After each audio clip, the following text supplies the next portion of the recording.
The Kepler station's detention level hummed with nervous energy, but Sector 7 remained eerily quiet. Even the automated security systems seemed to whisper here, their mechanical voices dropping to barely audible levels when announcing routine checks. The reason hung in the air like a toxic cloud. Everyone knew what occupied Cell 7 Alpha.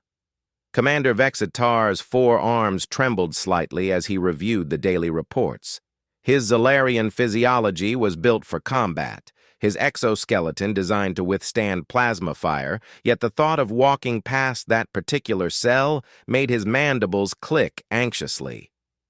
3 months had passed since they'd captured the beast, and still no one had managed to approach within 50 meters without triggering its violent episodes. The creature the humans called a dragon defied every classification system known to the Galactic Council. Standing nearly 4 meters tall, even while chained, its midnight black scales seemed to absorb light itself.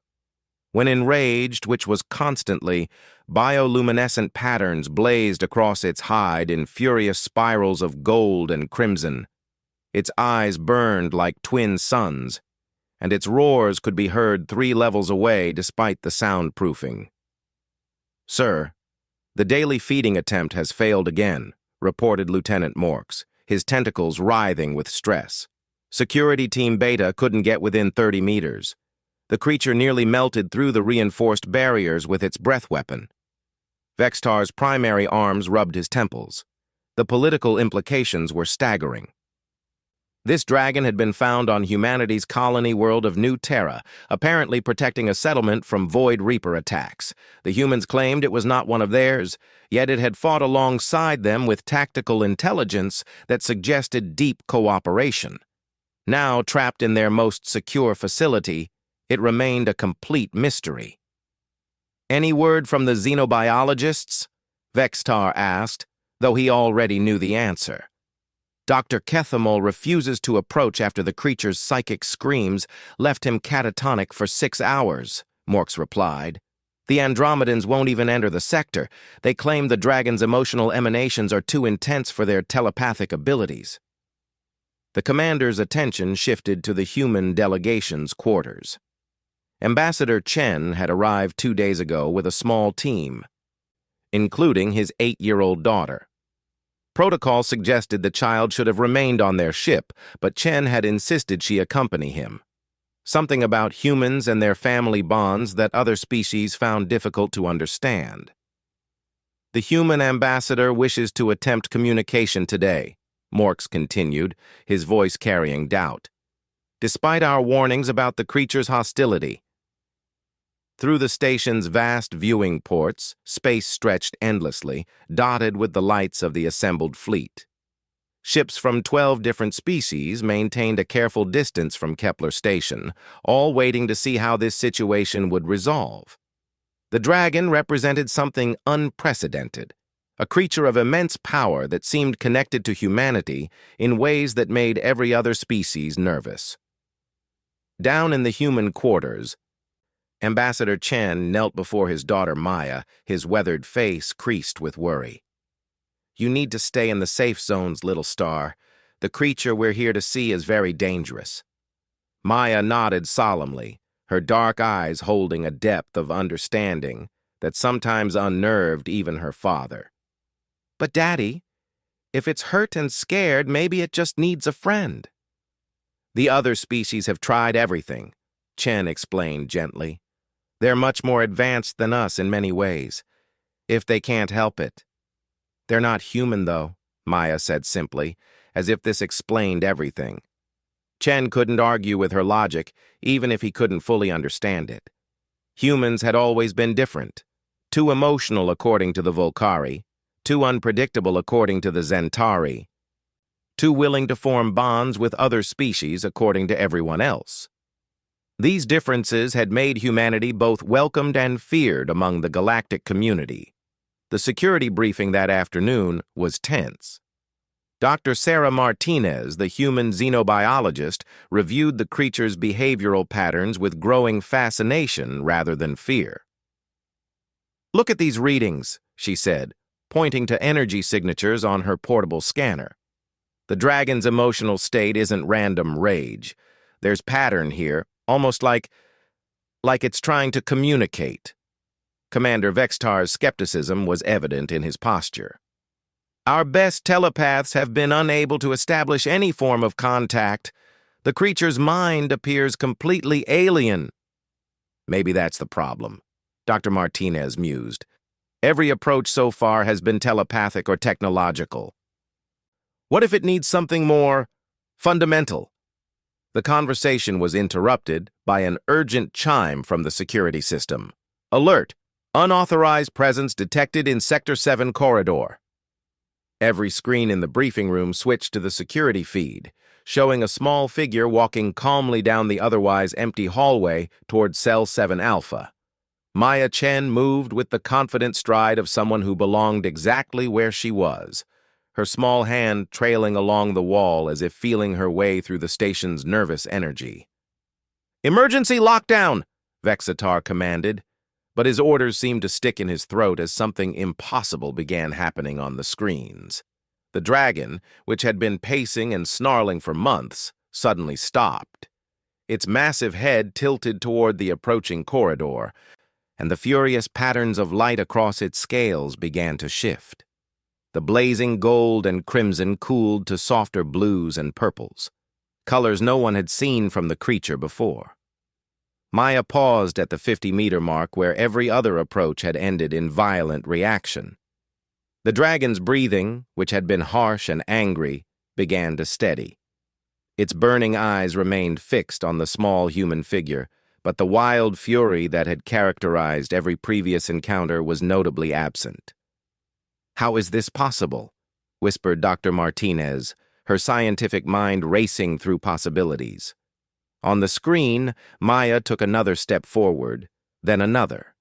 The dragon's massive form seemed to settle, its chain-wrapped body lowering slightly as if preparing to lie down. The bioluminescent patterns across its scales continued their transformation, now showing deep purples and gentle silvers that pulsed in rhythm with something none of the watching aliens could identify. "She's actually approaching it," Morks breathed, his tentacles curled tight with anxiety. "And it's not attacking." Maya reached the 30-meter barrier, then the 20-meter mark.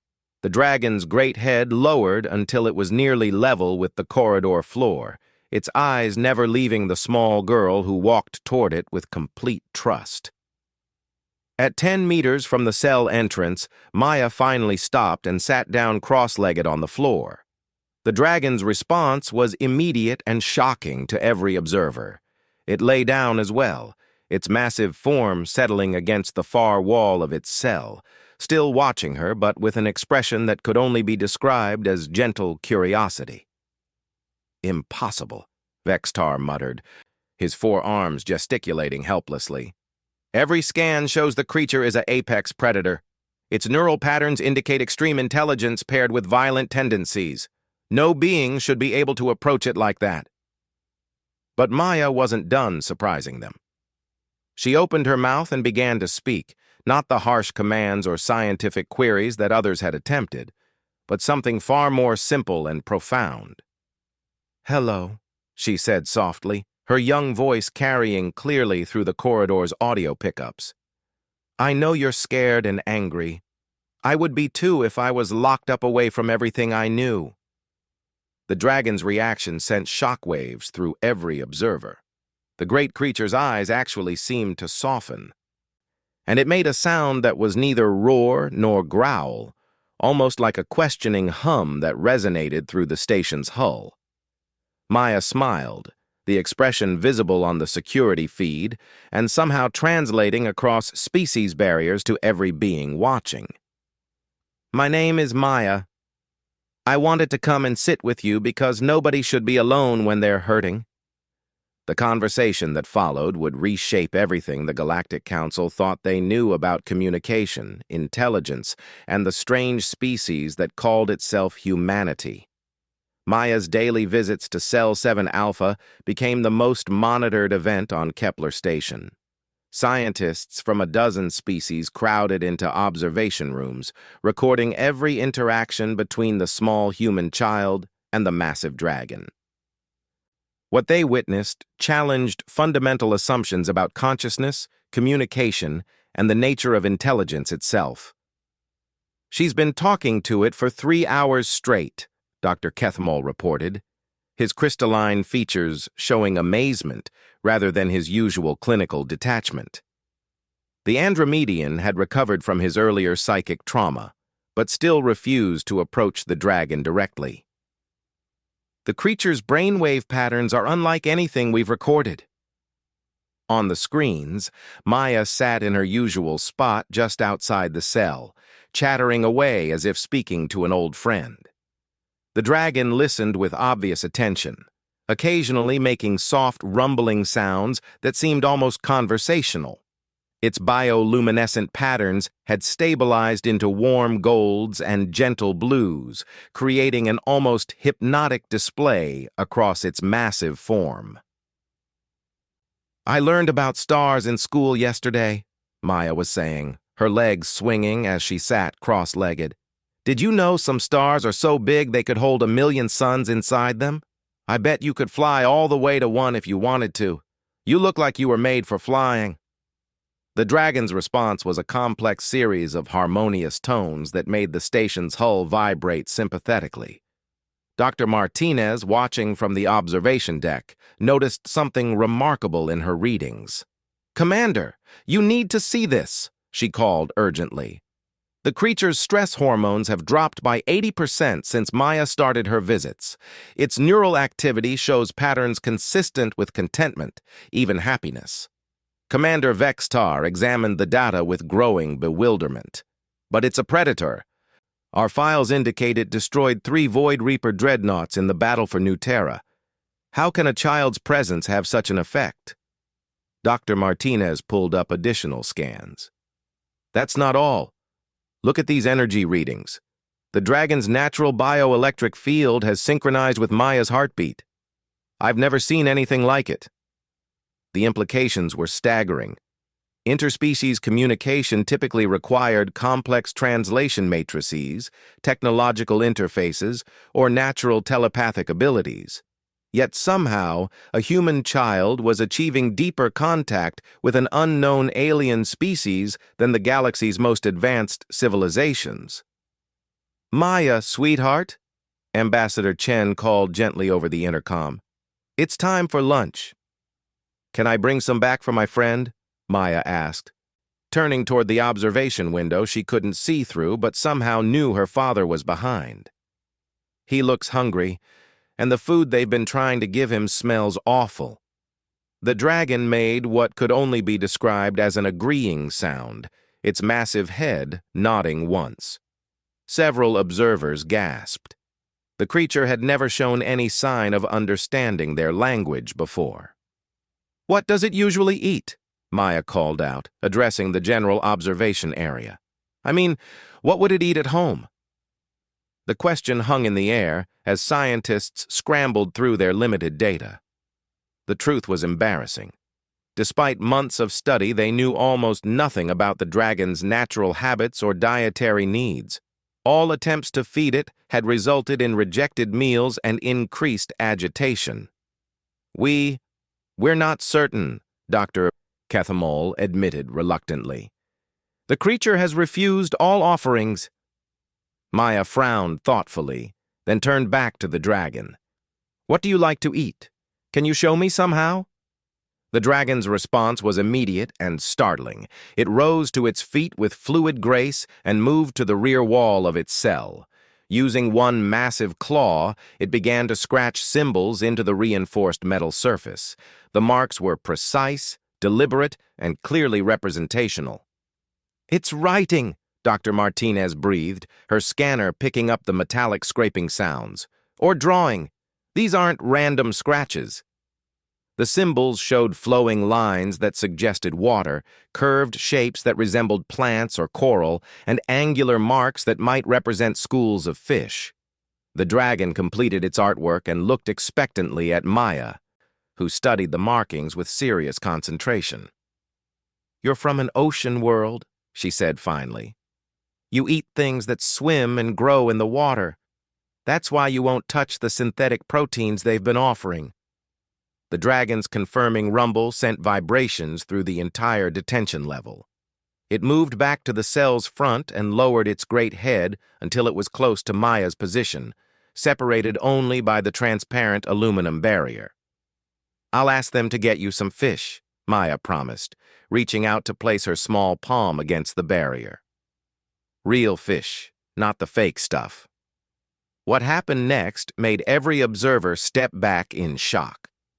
The dragon carefully raised one massive foreclaw and pressed it against the barrier directly opposite Maya's hand. Through the transparent surface, the size difference was stark. Her entire hand could fit within a single one of the creature's claws, yet the gesture was unmistakably gentle, unmistakably intimate. "Unprecedented," whispered the Zentari researcher.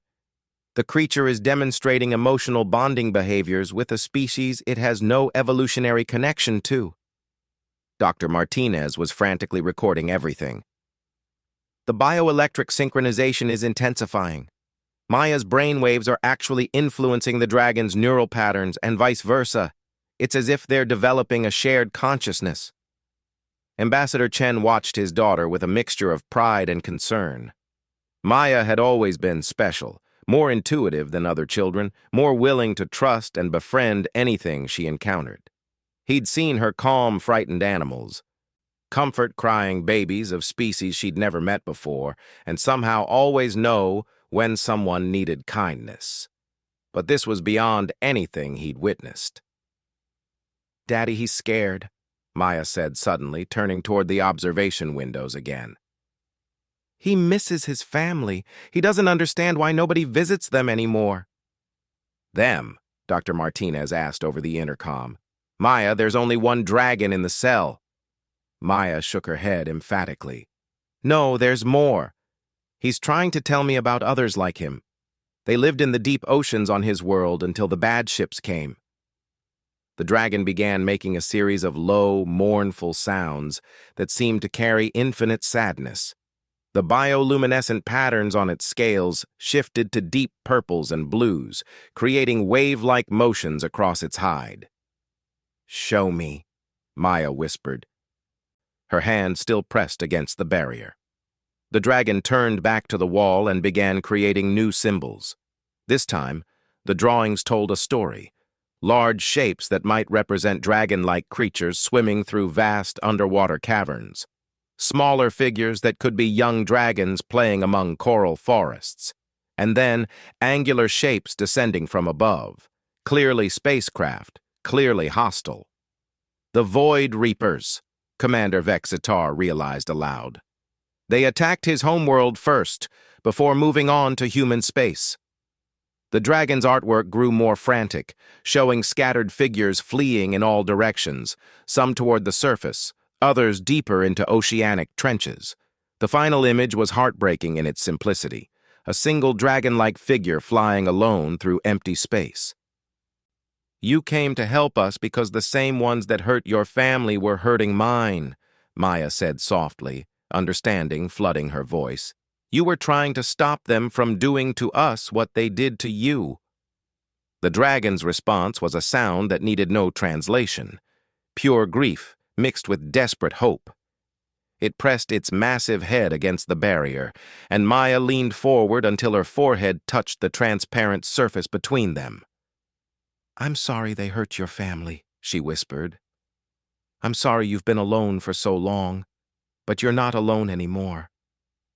The bioelectric readings spiked so dramatically that several monitoring devices overloaded. Throughout the station, sensitive electronics flickered as an unprecedented energy surge pulsed through the dragon's cell. But instead of the violent discharge everyone feared, the energy felt warm, comforting, like a gentle embrace that somehow reached every observer. For the first time since its capture, the dragon's eyes closed, and its breathing settled into the rhythm of peaceful sleep. Maya curled up on her side of the barrier, one small hand still pressed against the transparent wall, and within minutes, she too was asleep. "Remarkable," Dr. Kethamol murmured. "The creature has never shown any sign of voluntary rest since its arrival, yet, with the child present—" "They're healing each other," Dr. Martinez said quietly, her instruments showing synchronized brain waves between human child and alien dragon. "Maya is giving it something our technology can't provide: emotional connection, understanding, friendship, and in return, it's sharing its grief so she can help carry it." Commander Vexitar stared at the peaceful scene, his four arms hanging limp at his sides. Everything he thought he knew about protocols, about dangerous creatures, about the proper procedures for dealing with unknown species, was crumbling before the simple power of a child's compassion. "How long should we let them sleep together like this?" he asked. "As long as they need." Ambassador Chen's voice came firmly over the intercom. "For the first time since we found that magnificent creature, it's at peace. I won't be the one to disturb that." But peace, as everyone aboard Kepler Station would soon learn, was about to become the least of their concerns. Long-range sensors were beginning to detect something approaching from deep space, something that would test every assumption about the dragon's true nature and the unique gift humanity brought to the galaxy. The alarms began wailing at 0347 hours, dragging Maya from her peaceful sleep beside the dragon's cell. Her new friend was already awake, its massive form pressed against the barrier with every scale blazing in urgent patterns of red and gold. But these weren't the angry colors they'd first seen. These spoke of warning, of desperate need to act. "Commander Vexitar to all stations," the announcement echoed through the corridors. "Long-range sensors have detected a massive fleet approaching our position. Configuration matches Void Reaper battle formations. Estimated arrival in 6 hours. Maya scrambled to her feet, her hand automatically finding its familiar position against the barrier. The dragon's eyes met hers, and somehow, without words, she understood everything. "They followed you here," she whispered. "Your family, the other dragons, they're coming." The dragon's confirming rumble was accompanied by increasingly frantic bioluminescent displays. It moved to the back wall of its cell and began scratching new symbols, faster than before, its claws leaving deep gouges in the metal. The images it created showed massive shapes rising from ocean depths, spacecraft that looked nothing like the angular Void Reaper vessels, and most importantly, other dragons. Dozens of them. Ambassador Chen burst into the corridor, followed by Dr. Martinez and half the station's command staff. "Maya, we need to evacuate you to—" "No," Maya said firmly, her small voice carrying surprising authority. "He's trying to tell us something important. His family is coming to rescue him, but they don't know we're friends now. They think we're the ones who hurt him."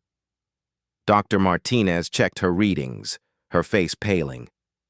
"The approaching fleet isn't Void Reaper technology. Energy signatures are completely different, more organic, more integrated. If these are the dragon's people, they'll attack the station to free him," Commander Vexitar concluded grimly. "Our weapons are designed for Void Reaper ships. Against unknown technology of this scale, our defenses won't hold for long." The dragon's agitation was growing more intense by the moment. It paced its cell with increasing desperation, pausing only to create more frantic symbols on the walls. The images now showed dragons breathing not fire, but some kind of energy that could dissolve matter at the molecular level. Battle scenes depicting organic spacecraft that could regenerate damage faster than conventional weapons could inflict it. "Maya," Dr. Martinez said gently, "can you ask your friend how we can communicate with the approaching fleet? How can we tell them we're not enemies?" Maya placed both hands against the barrier, her forehead pressed to the transparent surface. The dragon immediately calmed, moving close until its massive head was directly opposite hers. For several minutes they stayed like that, and the observers could see the bioelectric readings synchronizing in ways that defied understanding. "He says they won't listen to words," Maya said finally. "His people don't communicate like we do. They feel emotions across space, share experiences through touch and energy. They're coming because they've felt his pain and anger for months, and they think we're torturing him." "Then how do we show them the truth?" Ambassador Chen asked desperately. Maya turned to look at her father, her dark eyes holding depths of wisdom that seemed far beyond her years. "We have to let him go, and we have to trust." The suggestion sent shockwaves through the command staff. "Absolutely not," Vextar stated firmly. "The creature is too dangerous. If we release it—" "You're not listening," Maya interrupted, her voice carrying the patient tone of someone explaining something obvious to adults who should know better. "He was never the dangerous one. We were. We took him from his family, locked him in a cage, tried to study him like a thing instead of treating him like a person. He protected us on New Terra because he's good, and we repaid that by making him a prisoner." The dragon had gone completely still, watching the conversation with obvious intelligence. The bioluminescent patterns on its scales had shifted to deep blues and purples. The colors Maya had learned meant sadness mixed with hope. "Even if we wanted to release it," Dr. Martinez pointed out, "the cell's containment systems can only be overridden from the Central Command Corps. Security protocols require unanimous approval from all department heads." "Then get them," Maya said simply. "Because in 4 hours, when his family gets here and feels how scared and trapped he still is, they're going to tear this station apart to save him, and they won't care who gets hurt in the process." The next hour was chaos. Emergency council sessions, heated arguments between species representatives, and increasingly desperate attempts to contact the approaching fleet through conventional channels. Nothing worked. The organic ships continued their approach, their intentions unclear, but their power readings climbing steadily. "They're not responding to any communication protocols," reported the Zentari communications officer. "Their technology appears to be entirely biological. No artificial electromagnetic signatures at all." Maya spent the entire hour beside the dragon's cell, both of them growing more agitated as the approaching fleet drew closer. She could feel her friend's excitement at the prospect of reunion, warring with terror that his family might harm the beings who had finally shown him kindness. "Maya," Dr. Martinez said gently, "your readings are starting to match the dragon's exactly. Your nervous systems are somehow synchronizing. If this continues, the stress could be dangerous for you." "I'm fine," Maya insisted, though her small frame was trembling. "He needs me to stay with him. He's more scared than I've ever seen him." Finally, with just 2 hours remaining before the fleet's arrival, Commander Vextar made the decision that would change everything. "Release the containment fields," he ordered quietly. "Sir?" Lieutenant Morks asked, his tentacles writhing with anxiety. "You heard me. Override all security protocols. Authorization Vextar Alpha 77. The barriers around Cell 7 Alpha dissolved with a soft hum. For the first time in months, nothing stood between the dragon and freedom except its own choice. Maya watched breathlessly as her friend slowly rose to its full, impressive height. The dragon could have burst from its confinement in seconds, could have torn through the station's hull and escaped to meet the approaching fleet. Instead, it moved with careful deliberation toward the now open cell entrance. It paused at the threshold, looking down at Maya with eyes that held depths of gratitude no words could express.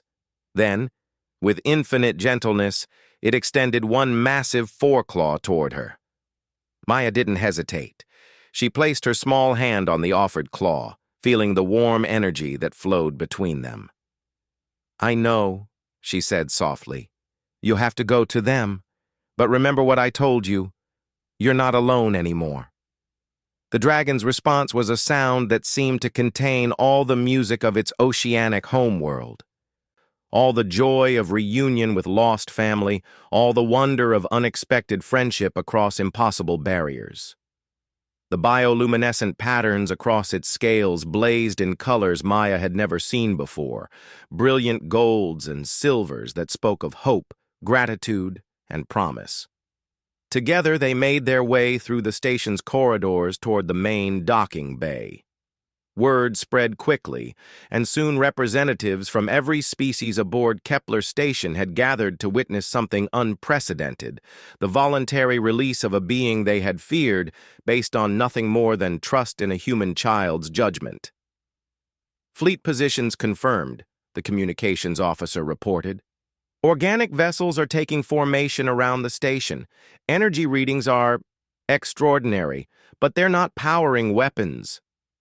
Through the docking bay's massive viewports, they could see them, ships that looked like living creatures swimming through space, their surfaces rippling with the same bioluminescent patterns that decorated the Dragon beside Maya. Dozens of vessels, each one unique, each one beautiful in ways that made conventional spacecraft seem crude and lifeless. The Dragon moved to the center of the docking bay, its massive form dwarfed by the space but somehow commanding the attention of everyone present. Maya stood beside it, her hand still touching its foreleg, both of them waiting for what would come next. The largest of the approaching ships settled against the docking bay's atmospheric barrier, with movements so fluid it seemed like a dance.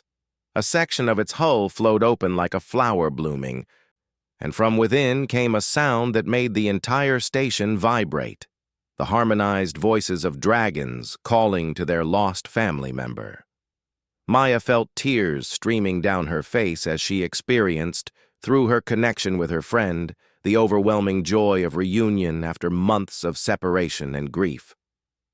The dragon beside her responded with its own musical call, a song of survival, of unexpected kindness found among strangers, of a small human who had seen past fear to offer friendship. Other dragons began emerging from their ship, beings of impossible grace and beauty, their forms similar to her friend but each unique in coloration and size.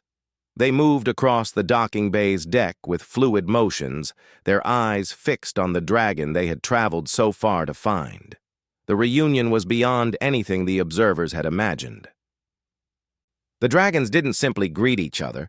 They seemed to merge their very essences, touching foreheads and claws while their bioluminescent patterns synchronized in cascading waves of light. Through her connection, Maya felt their joy, their relief, their overwhelming love for the family member they had thought lost forever. But then, something unexpected happened.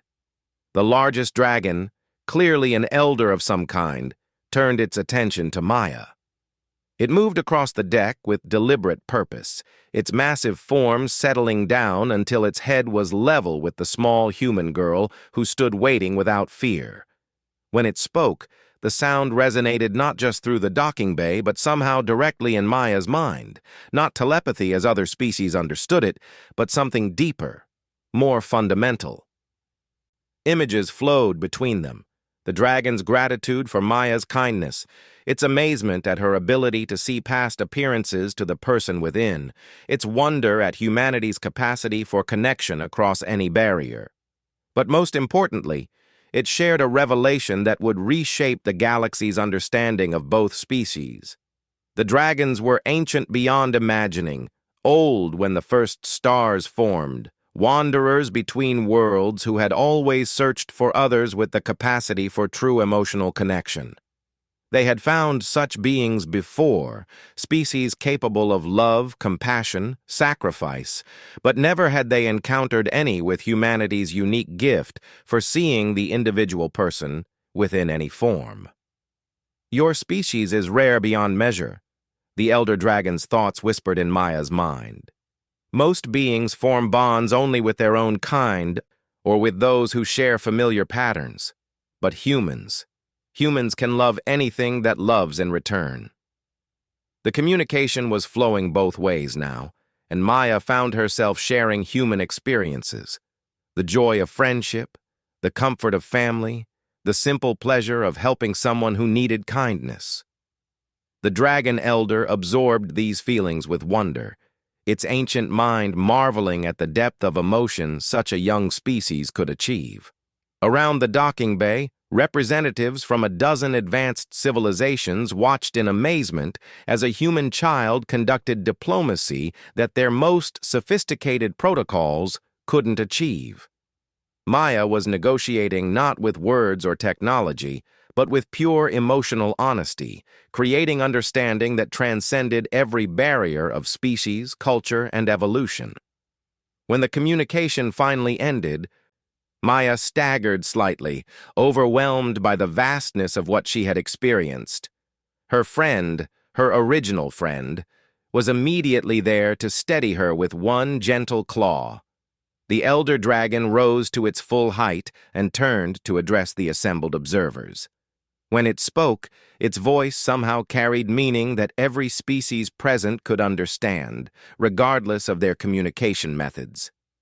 The small human has shown us that your people possess the greatest gift in the galaxy, the ability to love without condition, to see the person within any form, to offer friendship to any being capable of receiving it.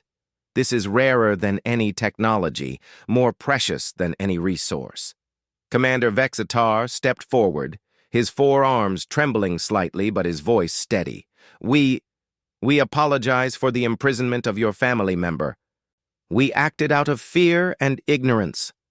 The elder's response carried gentle understanding rather than anger. You did what you thought necessary to protect others.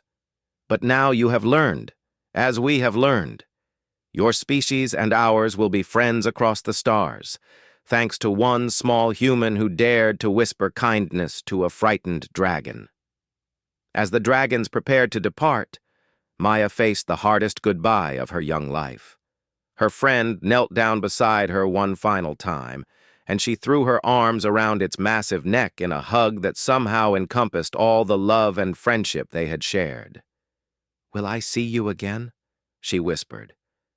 The answer came not in words, but in images.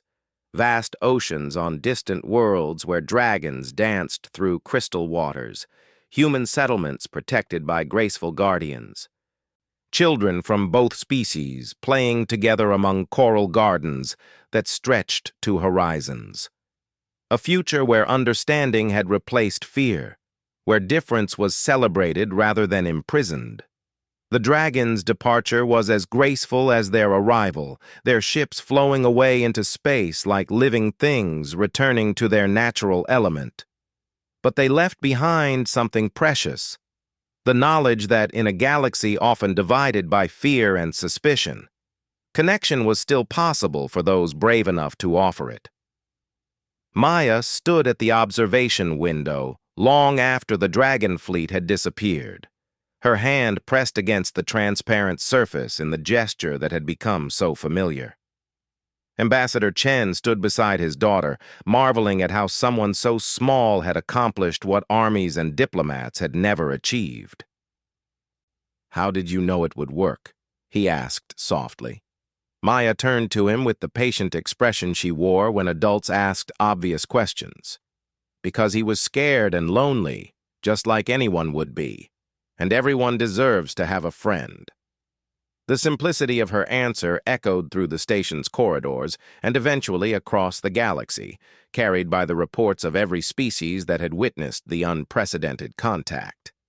Humanity had proven something that would change everything, that the capacity for compassion was the most powerful force in the universe, capable of bridging any gap, healing any wound, and transforming enemies into family. The cell in Sector 7 Alpha remained empty after that day, its barriers permanently lowered. But sometimes, crew members passing through the corridor claimed they could still feel something in the air, a warm presence, a sense of connection, the memory of a friendship that had changed the galaxy. And on distant worlds, in the deep oceans where dragons danced and sang their ancient songs, the story spread of a small human girl who had dared to whisper kindness to a frightened captive, proving once and for all that love was the only force in the universe truly capable of setting anyone free.